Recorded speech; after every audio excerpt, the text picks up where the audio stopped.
Excellent, excellent. Yeah, so welcome to the Catacombs, everybody. Today I have a very special guest. It's my friend David, and we were planning for this conversation for quite some time because we wanted to start a podcast for a long time. And yeah, so I'm very happy to have you on the podcast today. And yeah, I mean, as we said in the preparation, we just want to have a Paul van der Clay style conversation about personal story, and yeah, as people like to have it in the Bridges of Meaning network. And yeah, Dave, so how do you feel about today's podcast? I'm happy to be here, Matthias, and it's kind of exciting because we've been talking about this for so long. And I do think your background fits the catacomb. You do look like you're in a bunker of sorts. I don't know. You're doing secret operations, concrete and cables and stuff like that. You're somewhere down in some kind of underground lair. I think that's what it looks like. Yeah, but we have to get out of the catacombs someday, you know. Need some sun, man. Yeah.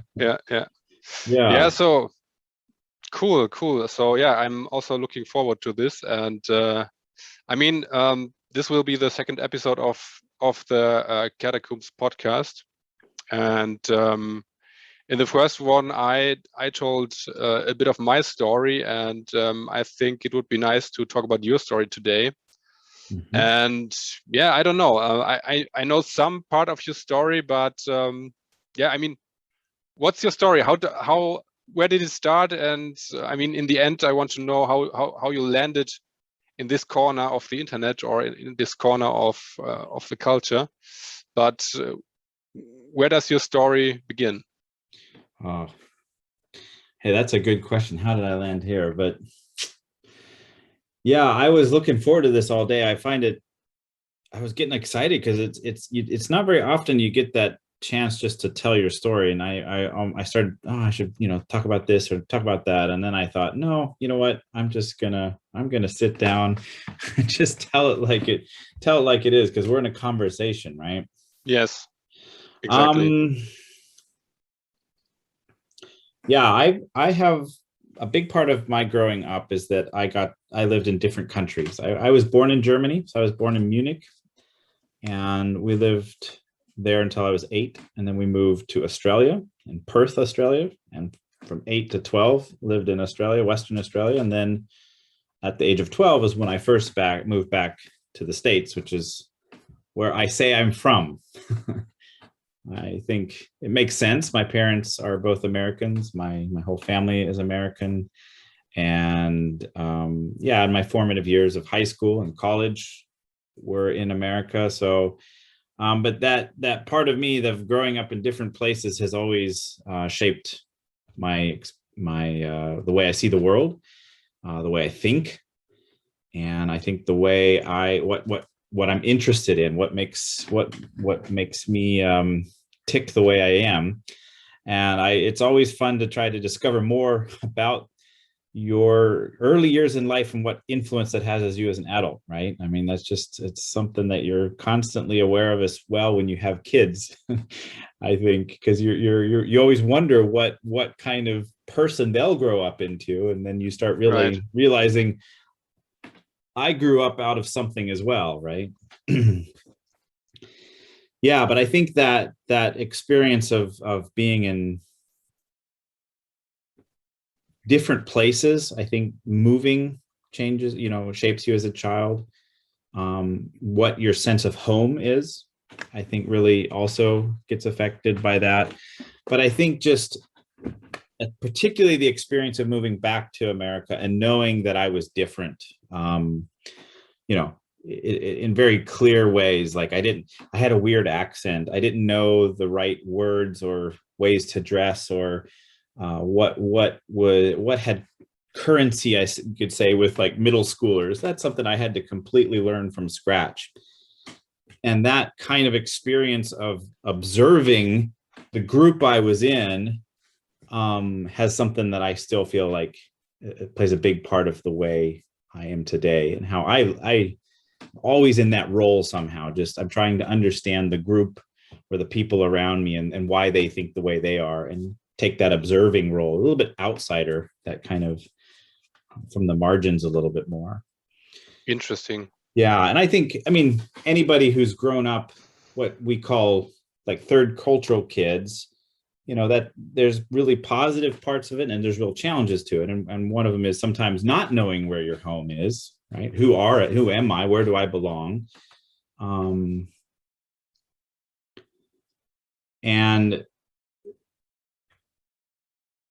also just, it can be very rough to adjust to, like as a kid, to a place that, you know, a different culture. I mean, I think many people can relate to that. And, but that rough experience also really shaped me. I think that, and I am actually somewhat grateful for it because, you know, I just don't take things for granted just the way other people think and act. You know, I'm always, again, coming at it from an outsider perspective and really trying to understand. So I think one big thread, and you'll see me talk about this quite a bit, I'm always interested in culture and people and what makes people the way they are, not just personality wise on an individual, but really what's going on in culture and why are we thinking the way we are, and that kind of thing. So right. And when you said when you came to the States as a kid, so people didn't perceive you as an American. What did they think you came from? So how did they perceive you? Were you the German kid, or no from Australia you came, right? I think they just thought I was weird.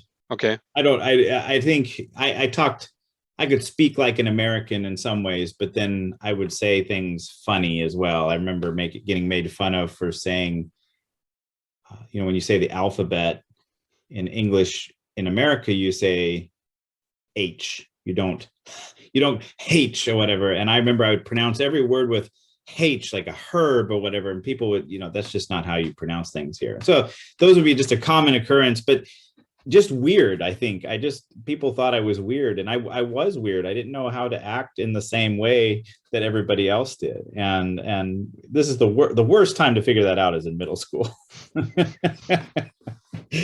That's awful. I could, there's all kinds of stories that I could go into, but I think, yeah. And then America, and where, at what place did you live there? Yeah, we moved back to Virginia, a small city in the Shenandoah Valley. It's really pretty there. And my parents, we had been working in church work. I mean, my parents had done church work in large cities and all around the world. And then we went back, and we didn't have, my father wanted to do his PhD studies. And so he started commuting to Washington, D.C., to Catholic University. And we just tried to scrape by a living as a family. And so I remember those years quite well, because it was an adjustment for everybody. But my mother was like cleaning the university. My dad was painting and cleaning the seminary. Like we had like 4 jobs as a family, doing maintenance and janitorial work, until my mother, she got a administrative job then at the university.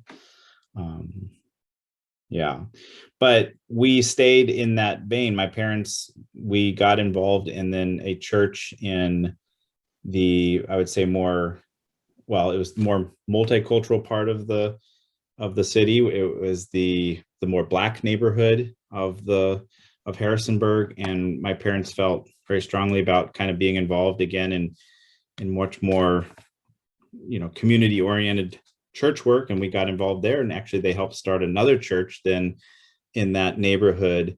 And so that was kind of the same experience of church growing up in kind of much more innovative, very relational. You know, church was much as in your living room as it was a formality that you went to on a Sunday. That experience continued when we had moved back to Virginia. And so my first pastor in the States was a Belizean. Okay. Yeah. he had moved from Los Angeles and became the pastor of the church that my parents were helped started. Yeah. Interesting. Yeah. Cool. Yeah, and okay, and for how long did you stay in the States then? Yeah, I lived there about almost a little bit more than 10 years then. Okay. And after university, that's when I came back to Germany to do voluntary service. And at the end, before you moved back to Germany, were you still the weird one, or were you more integrated? Well, that's a good question. Are you never not weird? I'm weird too, so we are the weirdos. I think a big transition in that story was when I went from middle school to high school. Okay. I had gone from a Montessori school in Australia with only 7 people in my class, moving to the States where there were 300 people in my grade. And I mean, that was just a completely different world. Public school with like 1,000 middle schoolers, right? And that was an awful experience, and it could be for other people as well, but it was a huge transition, and I didn't start feeling more comfortable in my own skin or anything until high school, because then I went into a Christian high school, and it was again a very much smaller context. And by the time I was done with high school, I actually stayed then in my own hometown and went to a university there, where I looked around. A lot of my colleagues, they were ready to go. They were ready to go and leave and ready to go somewhere else to university, go off to this adventure of studying somewhere else. And I was just feeling comfortable. And I was like, I think I'm gonna stay, and I don't need to go anywhere. I was happy to kind of feel like I was fitting in. And so then when you start university, that whole thing kind of starts over even again, and you kind of get to discover yourself in a whole new social environment, right? Yeah. So that a couple layers there, but the big difference was I didn't need to get out of town. I didn't need to go figure out who I was in I think a lot of other ways that other people were, because that had already started back in of course, yeah. Yeah. So you were kind of happy to settle for some time at least. Absolutely, yeah. Interesting. And what did you study again? Yeah, it took me a while to figure out. I was interested in history for a long time. And then I realized you have to write a really big paper at the end. I was not very good at writing it and didn't enjoy it at that point. But I was always very interested in politics and I think sociology. One of my favorite classes was social psychology. And I got into a group of friends, and it was a new major being started at the Mennonite university I went to, which was called Justice, Peace, and Conflict Studies. And it just really brought a lot of those things together that I was interested in. How do you do good things in the world? I cared about the world. I cared about, doing the right thing, trying to understand the world. But at that point, I kept faith and church quite distant from me. And so when I recap that experience, I say I wanted to do good in the world, but not sign my name as a Christian. And that kind of offered that opportunity for me to get involved in kind of more, I didn't know what I was getting involved in, but it was definitely more, you learn how to be an activist, you learn how to change systems, to deconstruct. And I remember thinking, this is quite religious, what we're doing here. We're learning a worldview, because all the assumptions that it was just breaking everything apart about what we thought, is normal or normative. And you applied this process and this way of thinking. And, mind you, this was 20 some years ago. Mm-hmm. And this has had a huge impact on who I am, because I've seen this, I've contended with this worldview ever since. I've learned it. I know from the inside what it is, but then I keep seeing it appearing and growing in some ways. And then it becomes, it's almost very personal in some ways, because I've been engaged with the kind of the concepts of it, but also the people, because they were all my peers, the people that I came out of college with, they went on to all these different activities or ways to get involved in work and activism or whatever. And, and I, at that point in my life, I followed the route of the church then. Yeah. All right. Interesting. Very interesting. Okay. And then, okay. How did you come to Germany? How did that start? Well, then there was an opportunity to do peace work then with the German Mennonite Church here in Germany, which is a small denomination in Germany, but they have a couple of different agencies, and one of them is called the German Mennonite Peace Committee. And I had seen that was an option to do.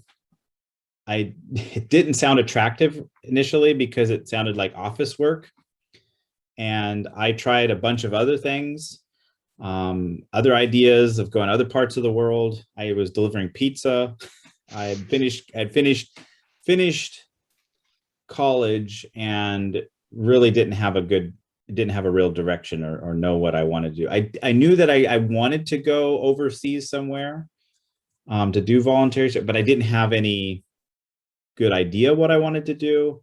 And I wasn't taking the initiative to follow through. I was kind of in a rut. And in fact, and what really changed were a couple of things. Well, I got in a car crash. Oh, okay. While driving, nobody was seriously injured, but it was a serious car crash because I was not paying attention. I was looking at, like, I always kept up in the, what do you call that thing? Where the vanity mirror is. I was looking at the next address. Mm-hmm, mm-hmm. And then the next thing I knew, I slammed into a car that was stopped. And that car hit the car in front of it, which was waiting to turn left. And my car swung out and hit the oncoming car. And so I hit 4 cars. Wow. And again, luckily nobody was severely hurt, but that was like a wake up moment. I mean, part of it was the car that my parents were letting me use, I couldn't use anymore. So I didn't have a way to do the pizza delivery anymore. And it was just one of those moments where you're like, what am I doing? Mm-hmm.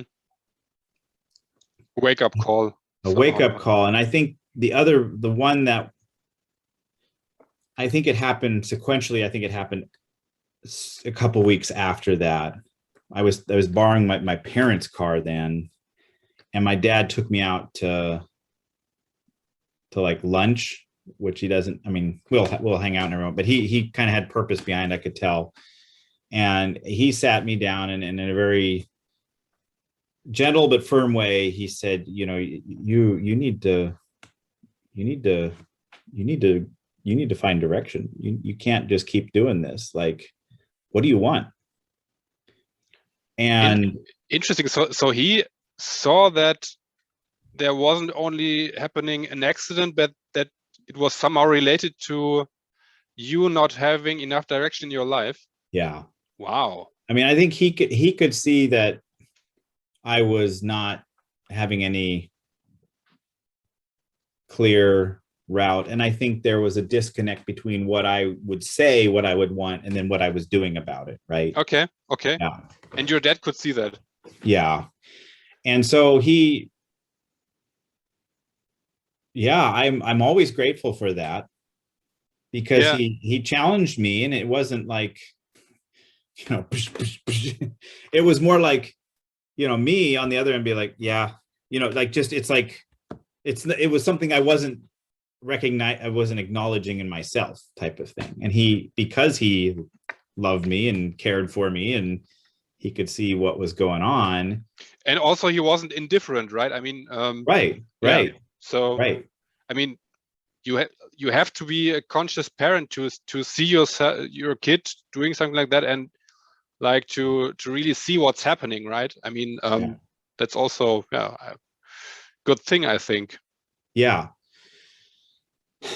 Yeah, and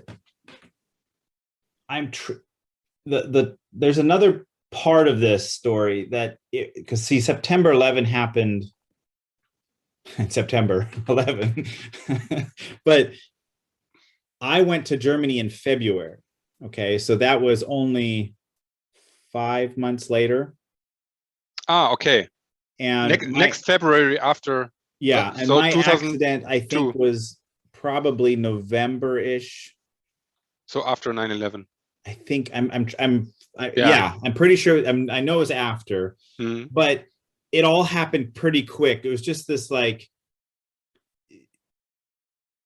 suddenly, again, like, okay, then the opportunity to go to Germany popped up again.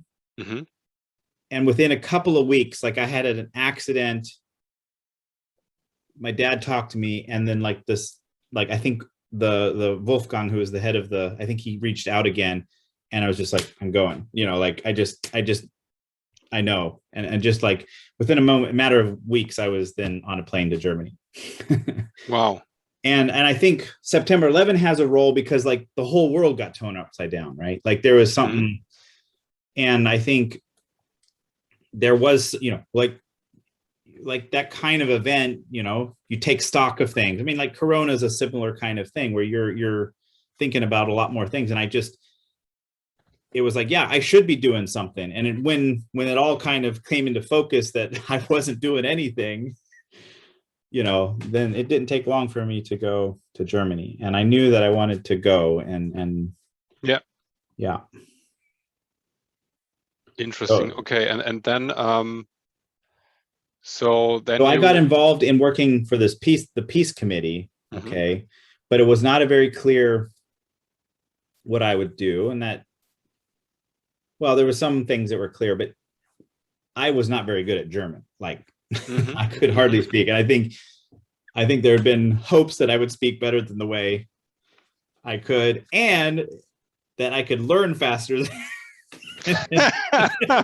the speed I did, because I had grown up in Germany, and I had spoken as a child. I had gone to first grade in Germany, right? And so I think there was some expectation that he's half German. Yeah, exactly. And it really struck me in the face. Like I remember so naively getting off the plane, my future boss picking me up and trying to talk German with me, and realizing I just can't. Like I just thought it should just be there, right? Ugh. Wow. So Wolfgang took you off the airport, or? Yeah, he came pick me up. Yeah. Nice. Yeah. So yeah, that's the way I got to Germany. And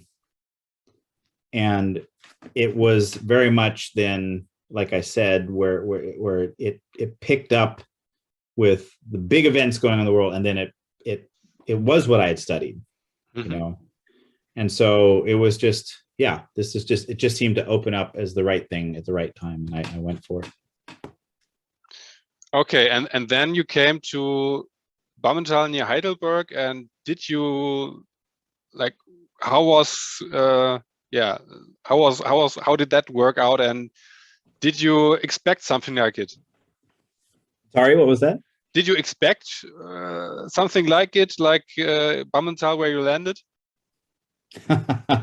See, this is where our stories cross a little bit, Yeah, because Bammental is the place where you grew up, and actually the place I lived in, the intentional community, is where you also grew up. So I don't even know when we first saw each other, but we were very much, our circles were intertwined. Huh? Was this 2002? Yeah. Okay. Yeah, well, then my mom still lived there, and I lived at two households, my mom's household, my dad's household. And yeah, I mean, I wasn't involved at church anymore at that point. So we saw each other sometimes, I guess, at lunch and in the house. But I remember your younger brothers. Yeah, they were around more often than I was. They were still in school, and they would come for lunch. I remember that. Yeah, exactly. Yeah.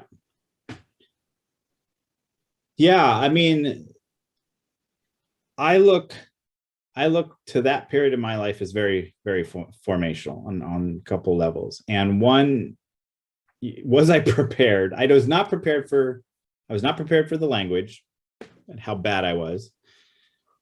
What I was more prepared for living maybe cross-culturally and living even in the intentional community. I had a college friend who had also spent time in that community. And I spent several hours on the phone with him telling me his experience. And I felt like from the get-go, I had a pretty good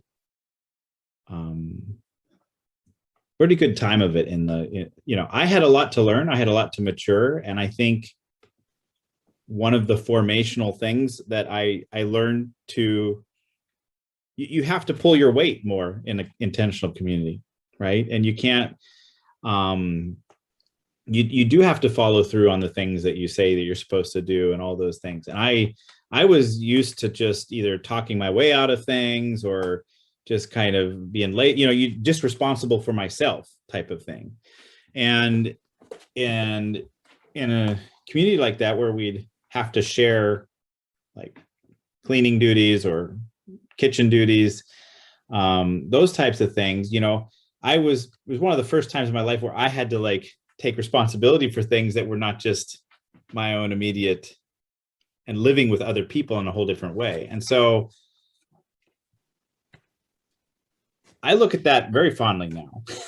It wasn't always easy. I think there was a little bit of grit that I wanted to make it work. I had heard that it was very difficult for many volunteers. That was kind of the impression I had. And even, in fact, the one volunteer that I was living with at that time, for her, it was quite difficult. Part of it was that she had a relationship. And so she was often absent. Mm-hmm. And just because of that, she was often traveling and not involved or immersed in the community life. And so I was very determined to make it work, and to not only just work for me, but to make it work for future volunteers. And so, like I said, I kind of had a little more grit about it, and really wanted to. And I had a lot to learn. I think the community had a lot to learn, but I always feel like there was a little bit of a critical mass of some volunteers at that time that really committed to the community, that has always kind of shaped future volunteers ever since then. Mm-hmm. And that there was some kind of break in that, because I realized I was also translating the experience to them of what it was like to be a volunteer. And so you became a mentor kind of, or like explaining to them how it is. And I remember, we had some confrontations, or I'd have really emotional, conversations with the whole community, because it wasn't always easy, right? And so I think there was something about it that it was important to me that it would just work for me, but also for others. And I think that I feel that's one thing I feel like that maybe there was some long-term fruit that came out of that, because, yeah. That sounds very good. Could you briefly describe like the community? What? For people who don't know the inside. Yeah, I realize I'm talking to you, and it's like know it all, so I'm just kind of exactly. I have to explain to other people. Yeah. Well, this is an intentional community that was formed, I think, in the 80s, and you had a handful of families and couples that I think, you could say we're kind of influenced by the 70s, or the kind of almost, I don't know if you would say it, the hippie movement, but that's an easy way to say it. But they wanted to have intentional community, but they also were very much committed and dedicated to church life and Christian living. And so there were some values of kind of shared goods. I mean, everybody had their own apartments, but it was like buying the property together and then sharing life together, and also helping. They are part of the church then together. So and one big kitchen where they had lunch almost every day together, right? So the things that really define what the community does together is 6 lunches a week, for Americans or North American audience, like often lunch is the biggest meal in Germany. That's your cooked meal. And so that was always the cooked meal that one person would cook and then two people clean up afterwards. And then some people, not everybody can make every day, but most people can, because kids come home from school for lunch. People, if they're in the area working, will come home for lunch. So often lunch is a big meal. So that's a big part of the community. And then the Sunday evenings is like a house group, but it's so interesting because they meet and everybody shares about what's going on in their life, and it can be everything. It can be quick and short, it can be deep and emotional. And I always thought, why does nobody ever interact, or like kind of why does everybody just sit there and listen? But it really was a time where everybody had a chance to share where they're at, and everybody just listened. And then sometimes there'd be encouragement, sometimes, but it really was this, it's not a normal house group if for people that come from the Christian context. It was very much a time when everybody had a chance to talk about what's going on in their lives. And so it was like because you lived together, it was a rhythm to catch up to kind of put that all together and tell the story of what's going on. And everybody was involved in each other's stories then, right? It's very interesting because I, as a kid, was never part of this. And it's kind of an event I didn't know much about until now. So very interesting. Yeah. The structure was that we'd sing a few hymns usually, and then we'd share, and then there was time of prayer. But then the second part of it, and this would, we'd start at 8, that would usually take an hour and a half. The second part could go for like 2 hours longer, which was just time of social time. They'd get out beer and wine, or water and juice and snacks, and people just sit around and just visit, just talk. And did you like those? Yeah, well, no, like many of those things, you get formed by you have to get used to it. I would, not every time you want to go. It's like, oh, I have to go, and sometimes you would, and especially if you had not been for a while, somehow that you'd want to go. But I think as a young person, it's like you're learning patience in a way. It's a strange thing to explain, because many of the volunteers didn't necessarily like it, but appreciated it, right? Or didn't necessarily want to go, but then appreciated it anyway. And for the people that had attended for years, it was very meaningful. And with time, you recognize that. It's one of those weird things, like when you do something, invest in something, right? You spend time in something, it becomes meaningful to you. And that was one of those things where I would say now, like, wow, what a unique sense of community that I've hardly seen since. Yeah. Very interesting. And David, so you, as a young American, you come to Germany, you come to this community, and 9/11 just happened, and you were kind of the weirdo again, probably. I don't know. Well, now there's a bunch of weirdos. Yeah. But I saw this guy walking around with a mohawk. Yeah. Exactly. But how was it to be a young American, like still trying to find yourself, and being in Germany, and especially in this Christian community who was heavily involved in the peace movement? And America also had a special role in the peace movement as well. So how did that work out for you? Yeah.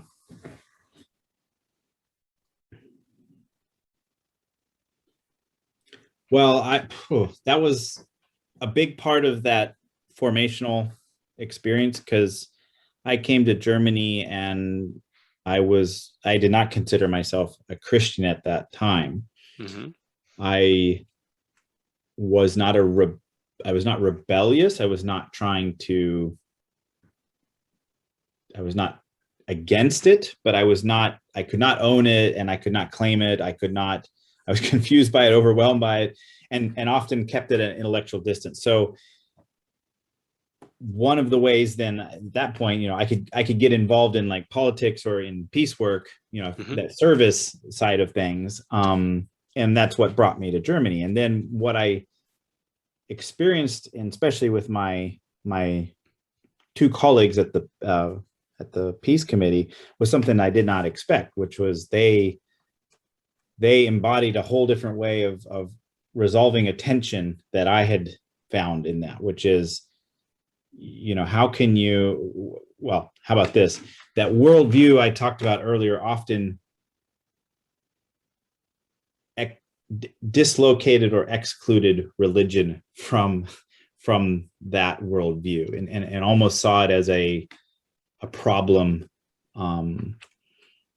and something that only causes more judgment or more people acting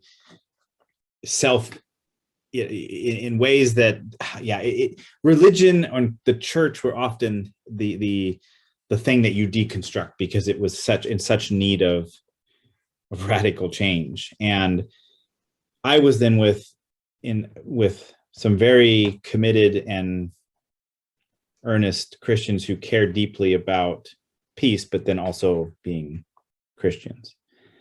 And that had a bigger impact on me than I would have anticipated. And one of the things that stand out to me that symbolizes that, I remember, so soon after 9/11, Afghanistan war started, and then there was a lot of buildup and politics around then the Iraq war, which electrified the whole American political context, of course, and then the world. And so in the US, it was like almost a uniformly, not, I don't want to say that, overstated, but there was this, kind of all in, like, this unification around we should go to war. And then the rest of the world, like, unifying against America, at least felt like that in Germany, of like, this is crazy, like what's going on here. And me living between those two realities, not in support of the war whatsoever, but being American in another part of the world where it was so obvious that America was doing something evil.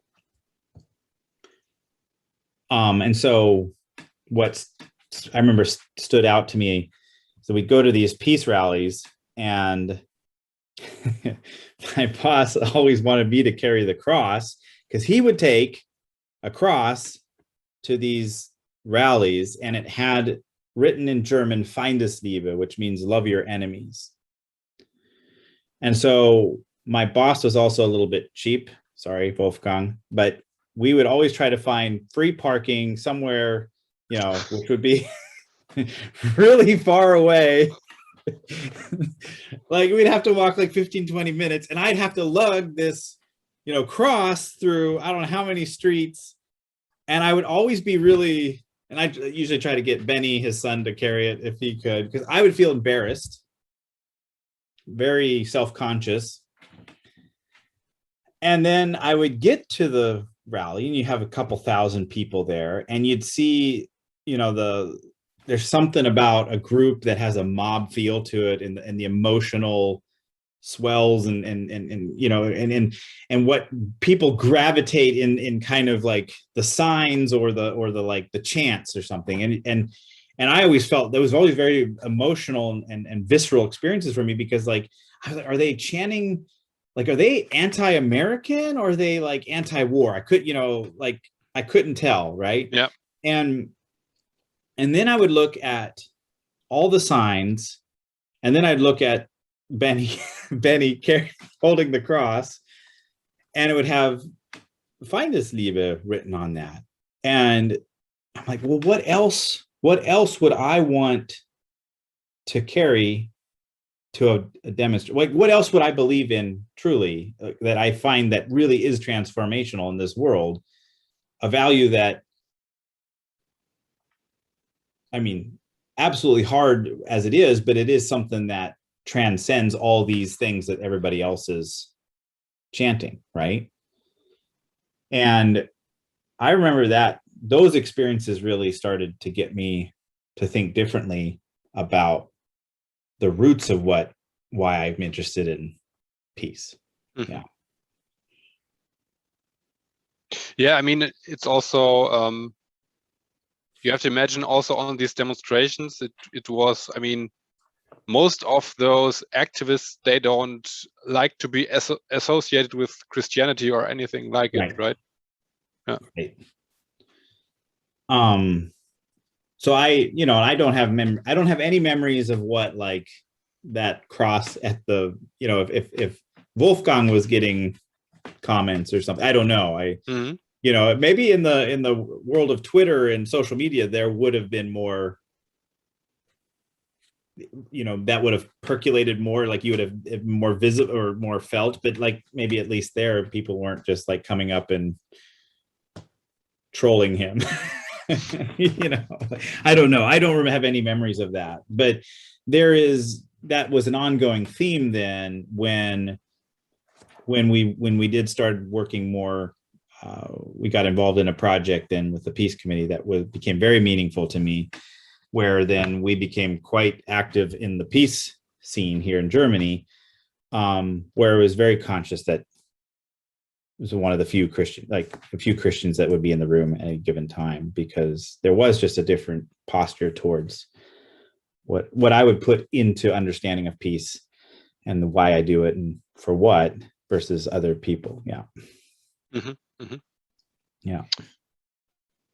Very interesting. Okay. And yeah, and then so you grew into this community and I got baptized during this time. Okay. Yeah, that's I would say part of the transformational part as well, is that after about 2.5 years of living in Germany, I went home for summer break and I went for a vacation, and it was totally unplanned, but there was a number of conversations I had with some close friends, my parents, and it just led to a crystallization of where I was at and wanting to do that commitment. But I often look at, like, there had been a number of relationships that had been very important to me, unpacking or unknotting knots that were in me that I didn't realize were being unknotted until it suddenly was just clear. And I always say that when I got baptized, I don't know if I know everything now. I don't understand exactly what I'm doing, but I know what I'm now committed to, and that this is a commitment I want to do. And that commitment then changed. I look back and I see how much that changed my life, and how it's something that just builds off itself over time. Yeah. Yeah. Yeah. And so I mean, before you moved to Germany, you were kind of directionless, and now you had found your path. I don't know. Yeah. Well, and I guess I could tell a little bit more about the work. We got involved. We worked for, or we refounded an organization called Military Counseling Network. And in Germany, there are many U.S. service members stationed in Germany, historically because of the Cold War. But even after Cold War, there was still quite a larger contingent, up to 70,000. And so when Iraq war broke out or started, many units stationed here in Germany were involved in Afghanistan and in Iraq. And something that the Peace Committee had been involved in the past was offering GI rights counseling, which was giving kind of a hotline for service members to find out about their rights. And that became, so we got trained in that, and we did GI rights hotline, which the focus then, or what took the most time, was especially working with conscientious objectors, which is something that the Mennonite tradition have always been involved in. And so that was deeply transformational with me, because this little pacifist boy that grew up as a, pastor's kid, missionary's kid, was suddenly, getting to know all these soldiers and veterans and, you know, people that had silver stars and purple hearts and all kinds of stuff, and them telling me about their experiences in war and learning how to relate to that, but also help them, and at the same time shaping very much how what I thought about war and about peace and stuff. So deeply transformational. I would never trade that experience, and really treasured that encounter. And one of the things that I always said is, like, I felt like a chaplain for, like, a non-military chaplain, because there's good chaplains in the military, but there's a different context sometimes too. When you go to talk to a chaplain in the military, it's still part of the structure, still part of the culture and everything. Come talk to me, and they could talk in very different ways about things, and so formed really good relationships with people. And yeah. And then my colleague, who his name is Michael Sharp, we worked together for 2 years, and one of my better friends, and, you know, he went on to continue that kind of work almost in the Congo in Africa. And he actually ended up working for the UN, working with warlords and demilitarization, and he had a very sad fate. He got killed in Congo. Oh, yeah, I heard about that. Yeah. That's very sad.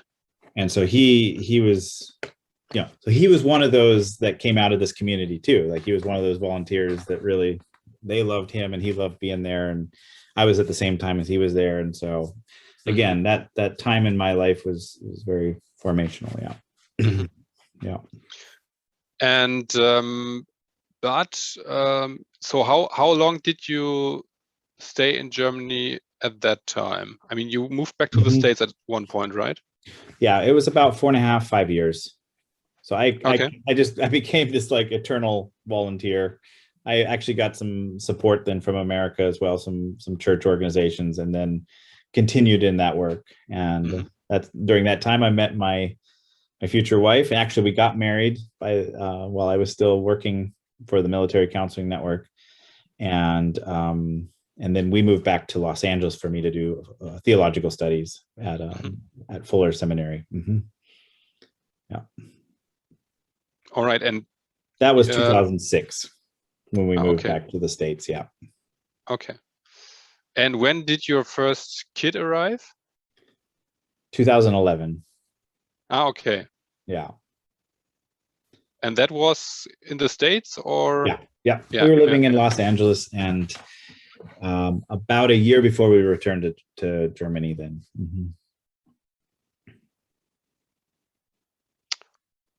Very interesting. And yeah, so how did becoming a father change your life? I mean, if you think back. Wow, that's a big question. Yeah. I can't.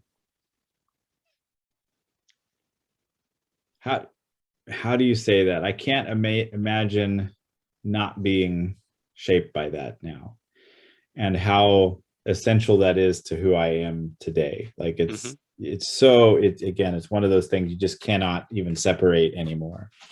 And then you look back at that time when you first become a father, and you're like, you don't even know the journey you're going to be on until later. And I'm sure that'll be the case in the future as well. I remember one thing very vividly about when we first had Emmanuel, and he was born, and I was working for Fuller Seminary. So I was working in administration and had a lot of friends and colleagues and that were already fathers. And when I became a father, I remember it. I had a different relationship with all of them. Like, with whom? With my friend, like these colleagues, especially like my boss, and like, I mean, just I just remember vividly having those conversations about fatherhood right away with them. And they were eager to connect and just like share in that experience with me. And I just remember it being really special. Like, oh, I'm suddenly in a different, I'm in a different group now. I just remember that very vividly, because suddenly people I worked with for 2 years now we were having different conversations. Yeah. Yeah. Okay.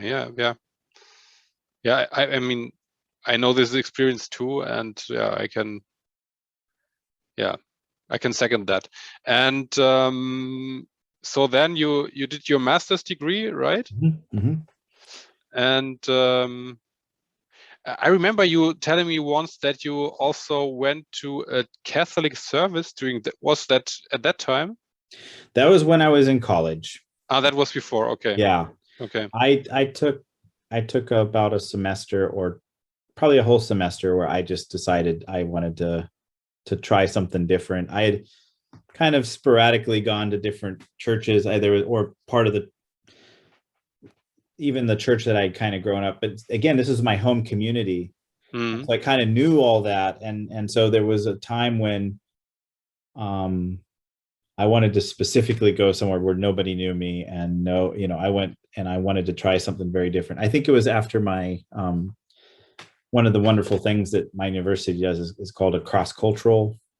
They offer these cross-cultural semesters, and so my third semester in college, I went to Ghana, West Africa, for a whole semester, and I came back, finished that year of college, and then I took a break from college. I wasn't sure what I wanted to do, and work construction. And when I went back to college, I remember then I wanted to go again to church, and I decided to go to a Catholic mass for about a semester as well, because I was curious. I wanted to, and I also wanted to be that observer, probably not be part of it, and to understand to understand what's going on. And I really enjoyed it, actually. Yeah. Very interesting. And but so you just went to this mass, and you didn't get into personal contact with anybody, or okay, Stood at the back. all right. Or it was usually pretty full, so I had to. Okay. Yeah. I mean, I can imagine. Yeah, that's also good sometimes, that you don't have to talk to people, just observe it, be kind of part of it, but be on the margin, of course. Yeah. Yeah. No, I think, I mean, I'd grown up in church my whole life. My parents were in church work, so it was something. It was nice to kind of go and be anonymous, and it was. I couldn't. I didn't have my guard up. I didn't have my analytics going on, like what's going on, right? It was. I enjoyed the music. I appreciated the prayers. I didn't understand, I was trying to, like, what's going on. I think I even took part of communion. I'm not sure if I was allowed to or not, but okay, I acted like I could. Very interesting. And if you compare a Catholic mass and a Mennonite worship, I mean, it's quite different, but what if you have to compare those two, and I mean, what do you like about the Mennonite thing? What about the Catholic thing?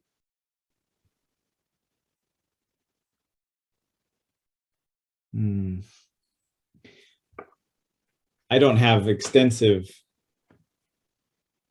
experience in the Catholic, or even maybe a variety of different masses. I would say that that definitely have more experience within the Mennonite tradition. I think one of the things that Mennonites, at least in North America, really value is the singing, which I can't do. And so I just didn't grow up in those kinds of churches, the 4-part harmony. And so that's never the kind of one of the distinctives of what many Mennonites like about their worship or something, is not something I relate to as much.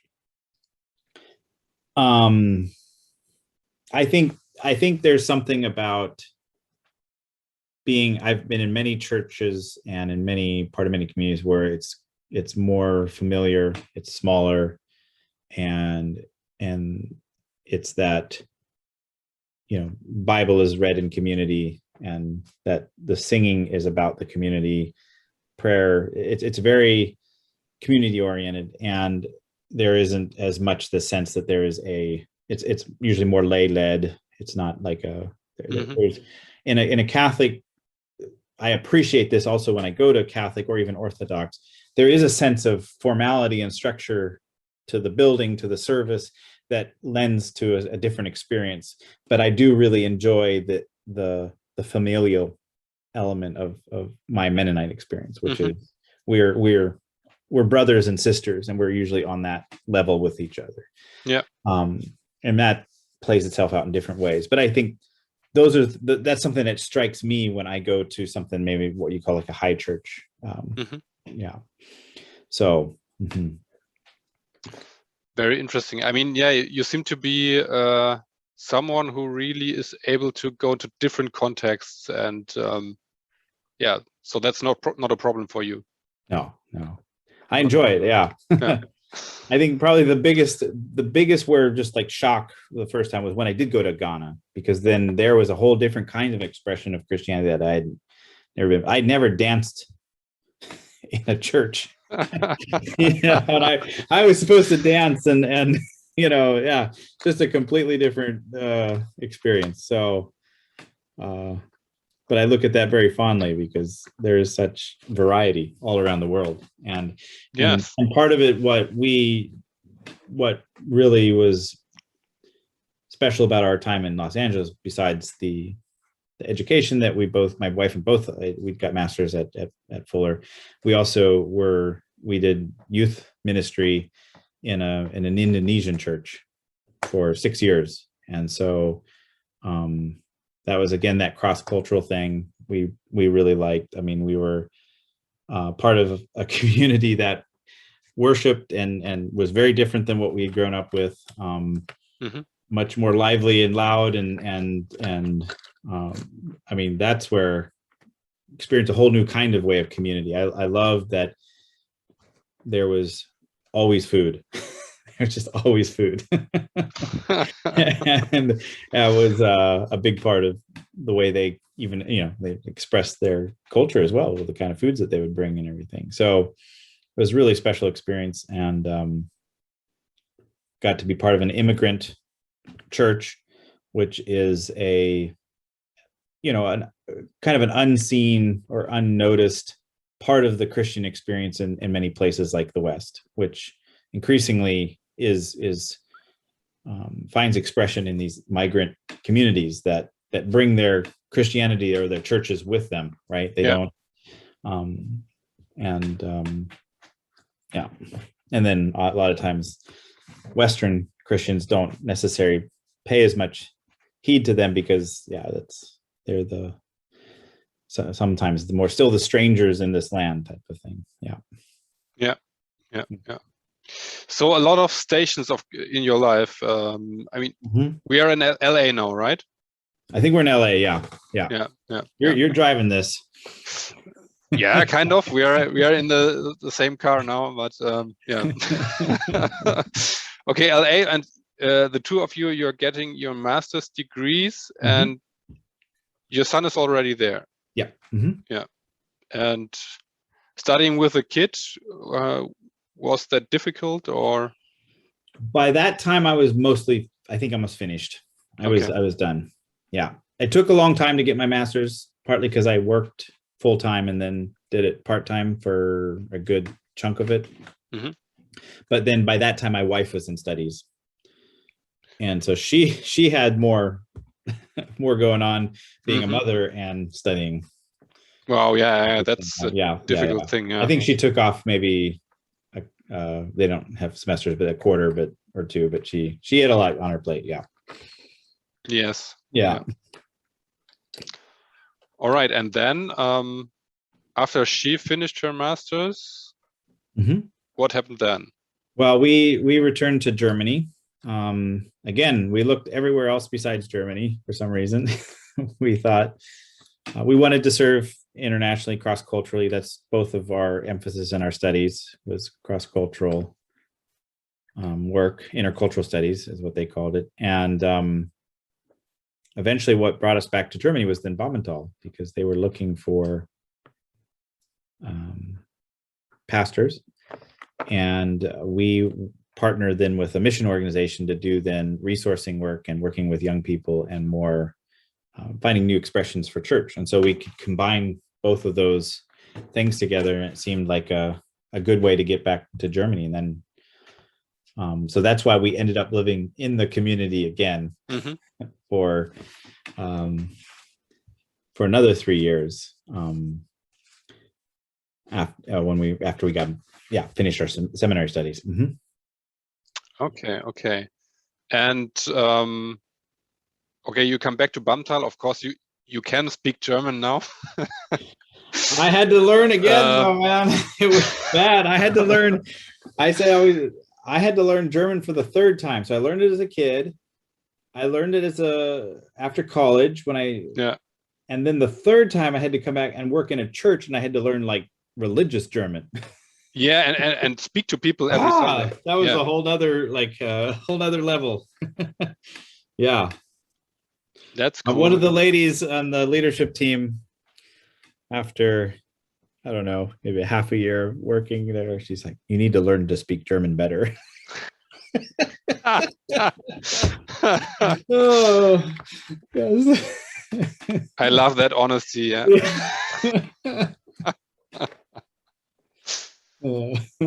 Yeah, but I can imagine that would be again a very rapid learning experience.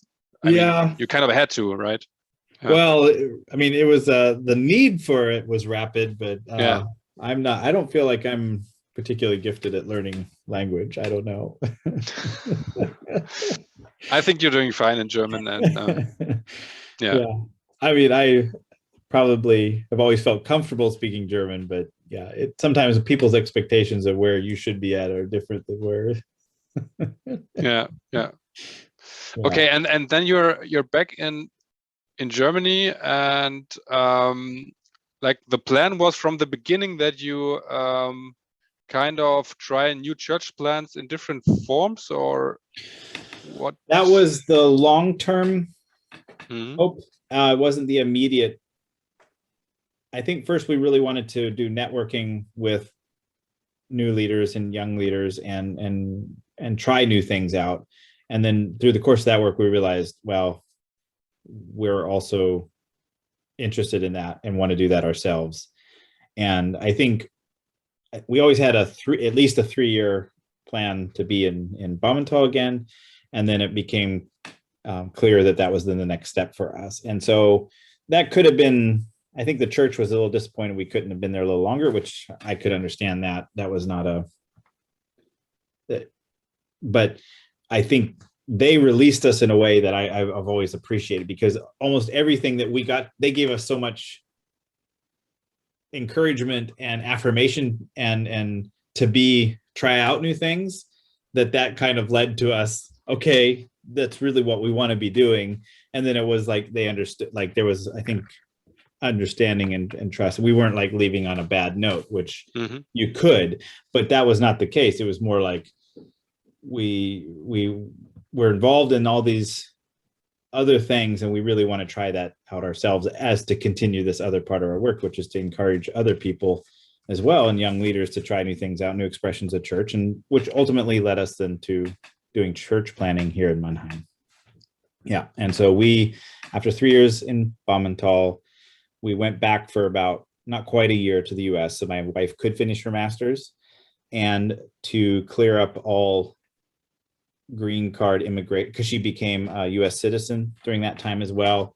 And so there was a couple things that coalesced where it worked to be kind of back for like a sabbatical and to do further fundraising for the next leg. And so we came back then in 2016. No. Yeah. Wow. Time goes fast. And then directly to Mannheim, or? Yeah. Okay. Well, first Baumental, and then when an apartment opened up, we came here then. Yeah. All right. To do what in Mannheim exactly? To do what? Yeah. We have and how many kids do you have now? We have 3 at this point. Yeah. Okay. At this point of They were all the next 2 were born in our time during Baumental. All right. Yeah. Nice place to Yeah, bring kids to the world. Yeah. Yeah, it's great. I liked it as a kid, at least. Yeah, so we partner with we work with the Mennonite Church here in the south of Germany, and it's a partnership also with a mission organization in America. And the goal is to start a new church plant, to start a new church community. I think I'm still trying to understand what church planning exactly means. We got all kinds of advice from different people, and I don't know if we followed any of it. I think our instinct was we first need to live here and to be kind of thread our way in the normal fabric of life, and to not go with huge high expectations that you suddenly plant a flag and that's how you bring people into community. I think our approach has been very much relational and getting to know people where they're at, investing in the people that we meet around us. And so we've been very low on strategy and high on investing in people and seeing where that leads to us. And over the course of about 2 years, we started then meeting as a church, small church, about 12 people. And that's been kind of like that ever since. COVID has been that's been hard on for all kinds of reasons on everybody, but for us it meant it was very difficult for our work because you just can't get to know new people during that time. Especially if you're just starting out, Yeah. right? I mean, yeah, of course. And so that's been very much a challenge, and part of it is we're kind of coming out of that period now, and we have there's always people moving and coming, and just the way it's worked out now, we're a smaller group. And I'm trying to figure out what that means. I think one of the things is I said something about planting the flag earlier. I think we've never done any kind of thing public ever. Mm-hmm. Part of it was just because it needed to be relational. It needed to start with people where they find meaning, where people find meaning in the connections or relationships they have with us. And so that's something we're thinking about now, is maybe to at least say there is this, we are here, and more importantly, maybe why we waited, because we needed to know who we were and what we do. And I think we've learned a lot. What we do is we meet every other week, and we always have, we take this from our Indonesia, we have fellowship together. We spend time at the table, and we always have time of reading scripture, but it's very much a communal thing where we say we take time on a Sunday afternoon, and that we have all different kinds of things that we do on those times together, but we tend to have a longer chunk of time together.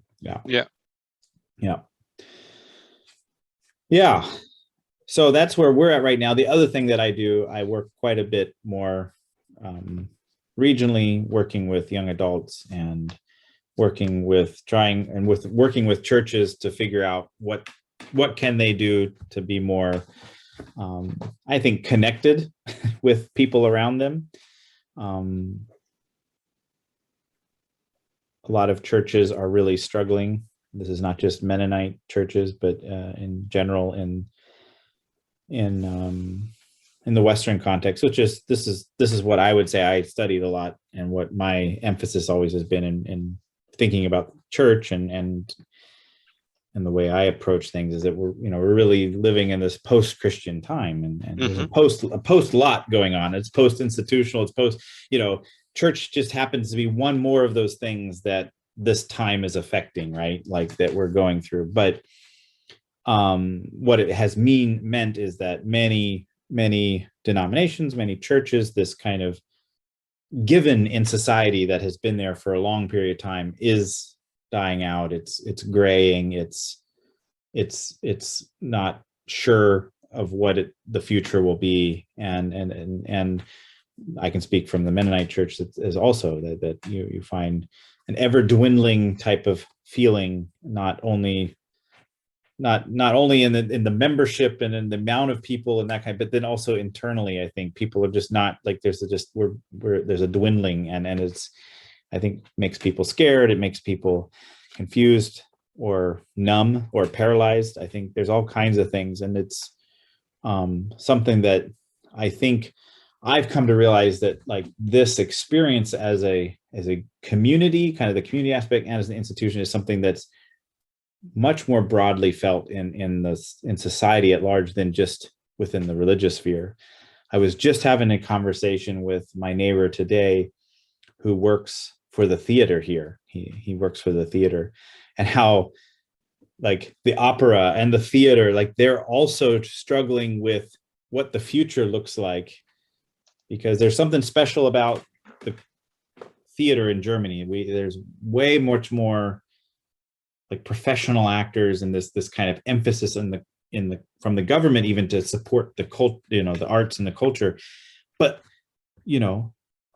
there's ever less people coming to the shows. There's ever less people interested in opera. There's ever, and the long time, like, what do they call the seasonal ticket holders? They're just everything is dwindling in a way, and it's the same kind of story that like they're desperately trying to figure out, well, what do we do?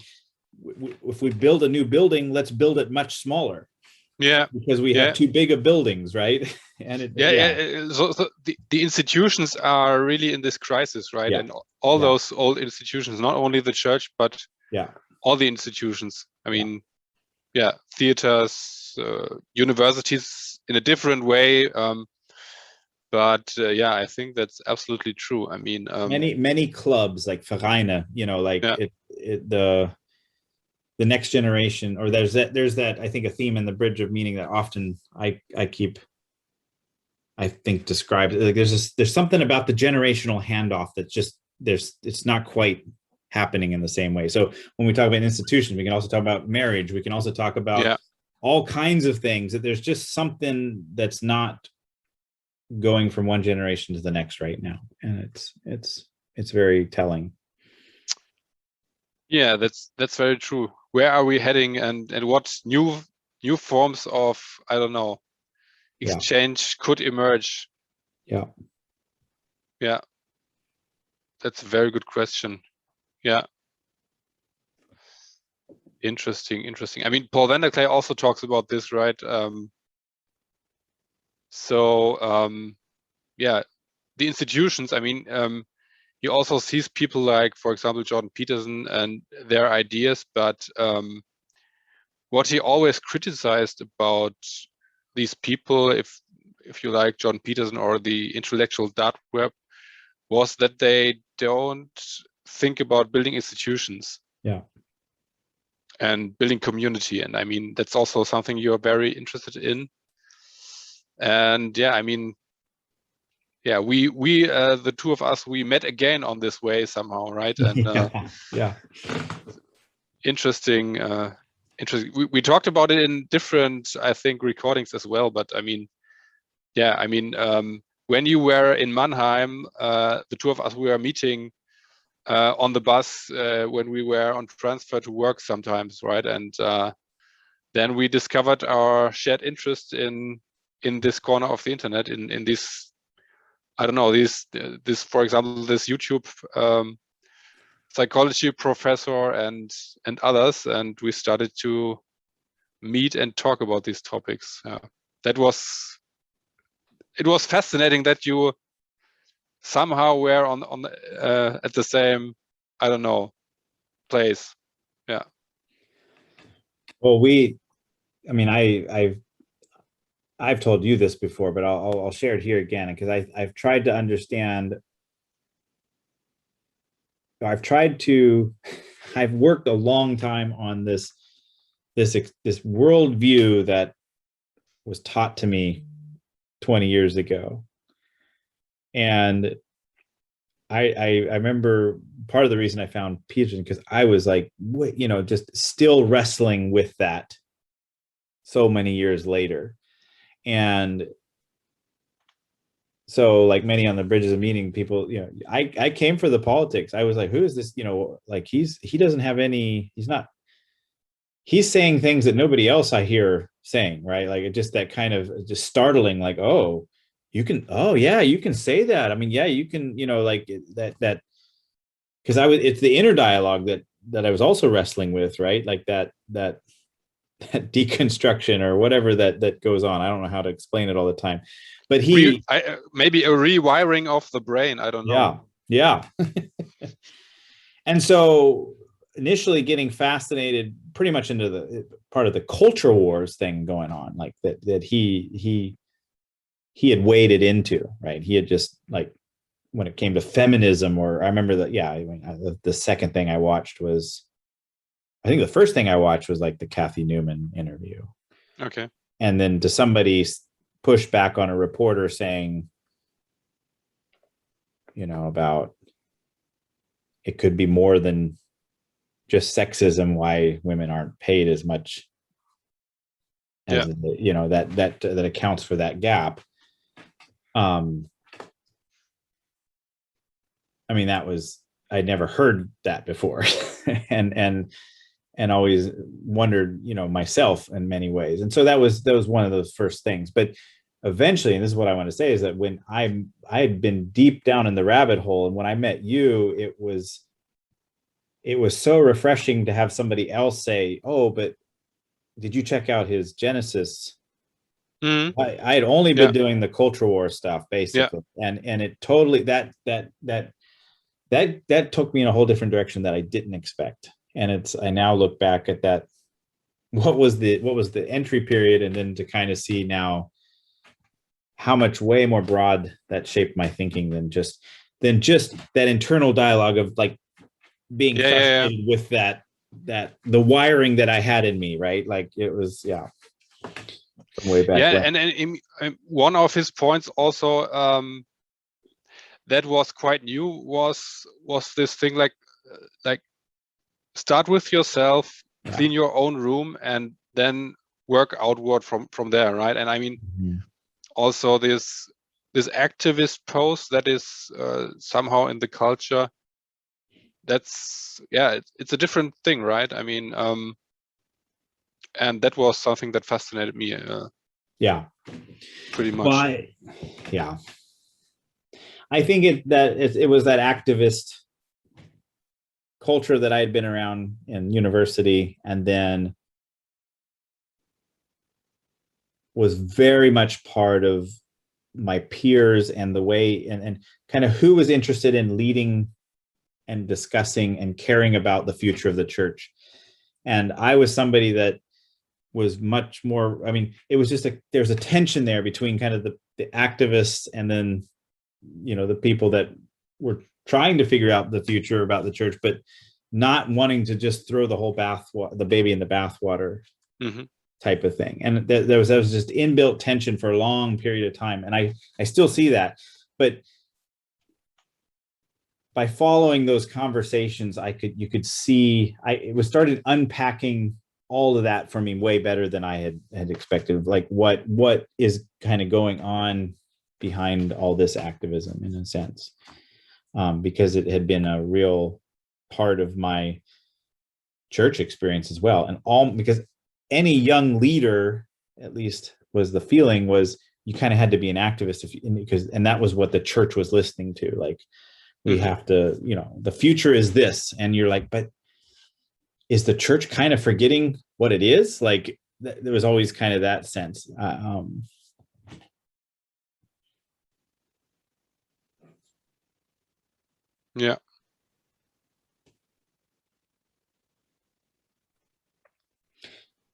think the things that I've been thinking about, since I've always been interested in culture, and now I'm in the work of community building, and you look around and you see institutions struggling, some institutions, okay, not all, but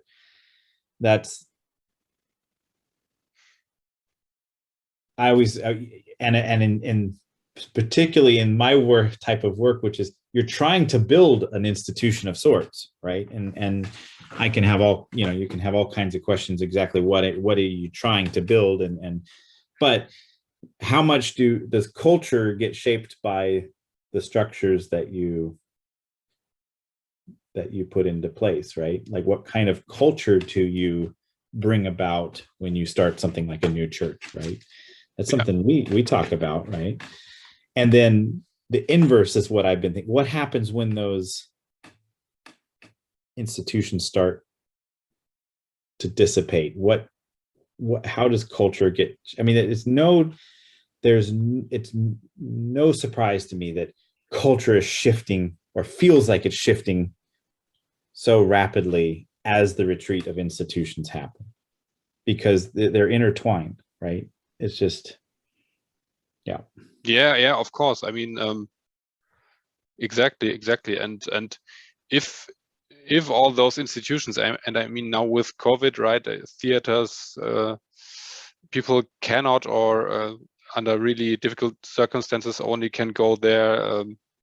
Churches, of course, I mean, that's also a different story in Europe than in America, of course. Yeah. But yeah, I mean, oftentimes they don't get replaced with anything new or something like that. And if it just disappears and people like, I mean, like, what kind of things do people focus on nowadays?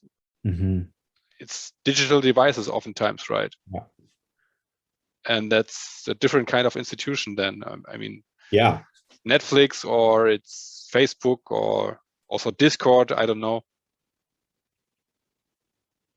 How does the theater in Mannheim compete with Netflix? Yeah. Right? I mean, there's something that I've learned from Peugeot, which I really like, is that idea of attention and worship, and I think there is something about our digital devices that is almost worshipful. I mean, can you go to the bathroom without this thing? I mean, can you? Exactly. That's a very difficult question. Yeah.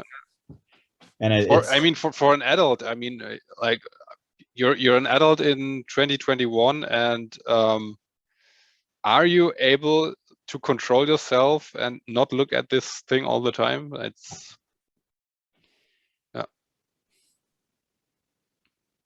exactly.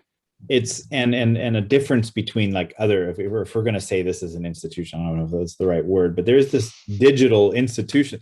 It's so immediate and it's so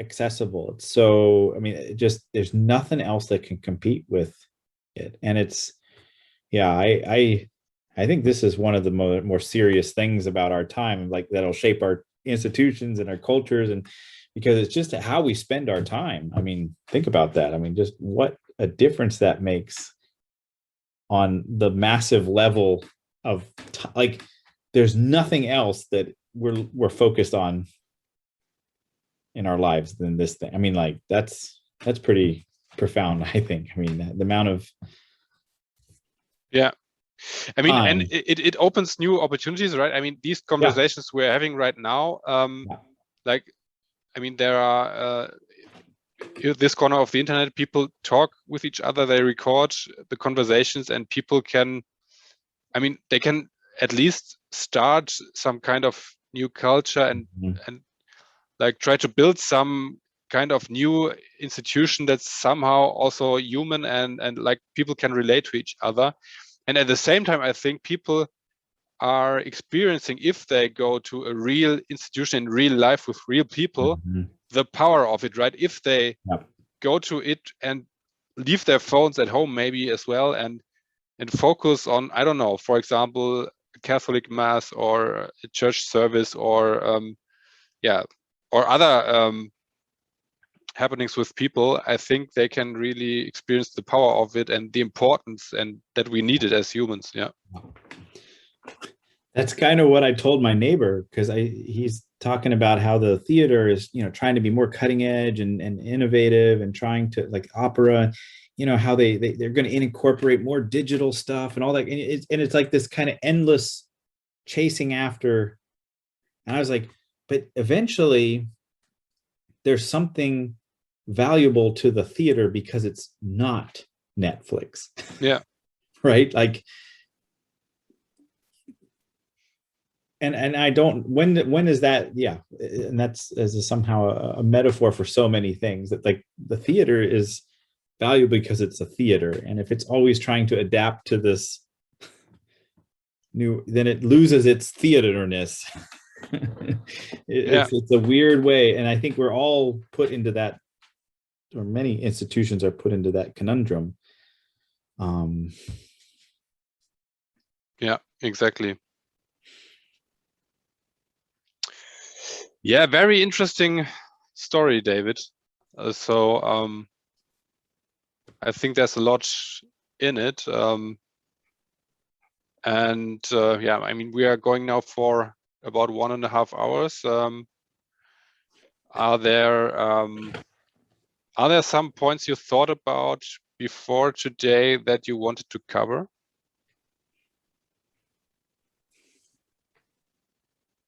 Well, I'm glad you talked about fatherhood. I think, I don't know if I gave a very good answer back then, but I think that's one of those things that clicked in my head when with Peterson's thing about responsibility gives you meaning. I think that's probably one of the more profound ways I've learned that in my life. Maybe there's a pattern that I've said in a couple of, every time that I've been confronted with responsibility and forced into the situation of like taking responsibility, it's been a transformational thing in my life, right? Like you grow up in ways, and it's not always easy, but you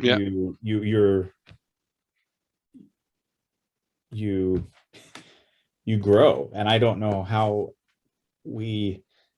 there's no shortcut to that, right? And I think that that's one of those things, that the wisdom that we're not able to pass on as much in that intergenerational handoff, is that the life is when you grow in life, there's always something that it's come out of an experience that may have also been a trial or hard, or you've had to go through some crucible of some sort, and that's a big part of learning in our lives, right?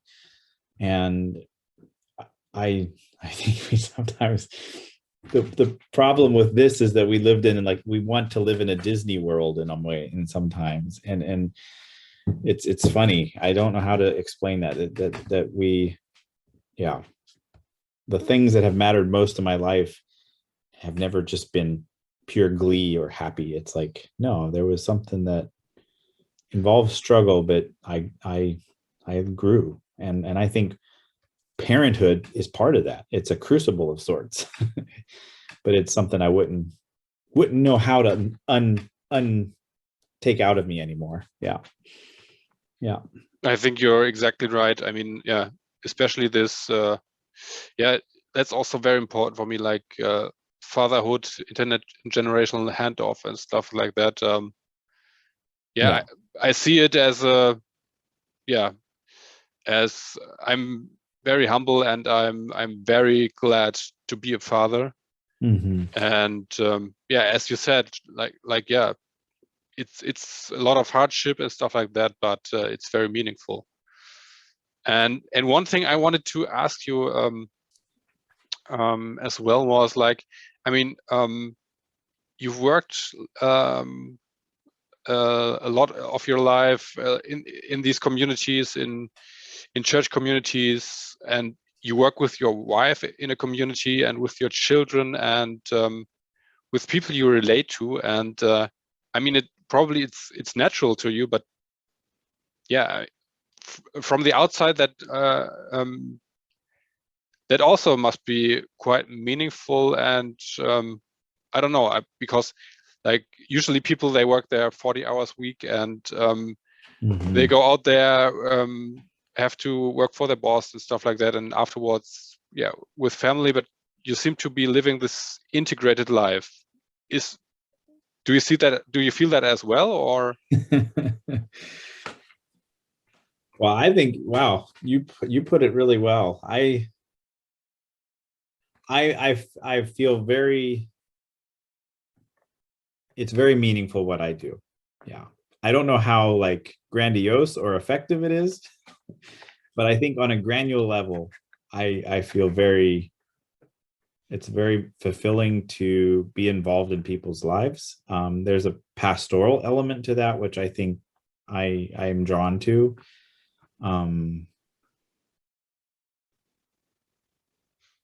Again, it's not because it's easy. It's not because it's you get to see all the best sides of people. No, it's because it's real somehow. It keeps you more in touch with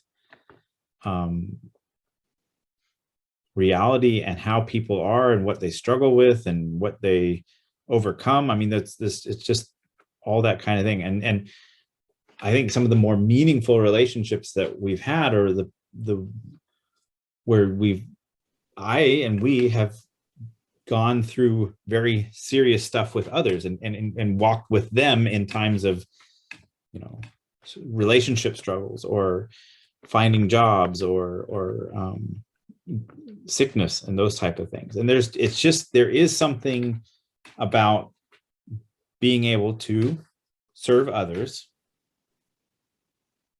that gives a lot of meaning in life. And I think that that's something I'm fortunately get to do right now and not have a boss. I mean, it's something that I know not everybody has that opportunity, but I'm grateful for that chance to do that.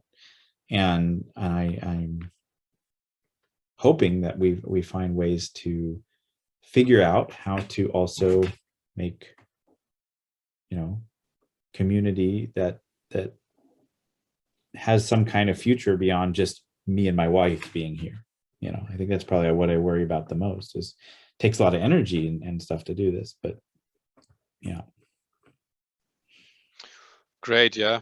I think that was the perfect landing, and thank you very much, David. I'm sure we will continue this conversation. Yeah. I'm gonna interview you next. All right. Wir machen es auf Deutsch. Ich stelle die Sehr Fragen gut. ich stelle die Fragen auf Deutsch und du kannst dann auf Deutsch antworten.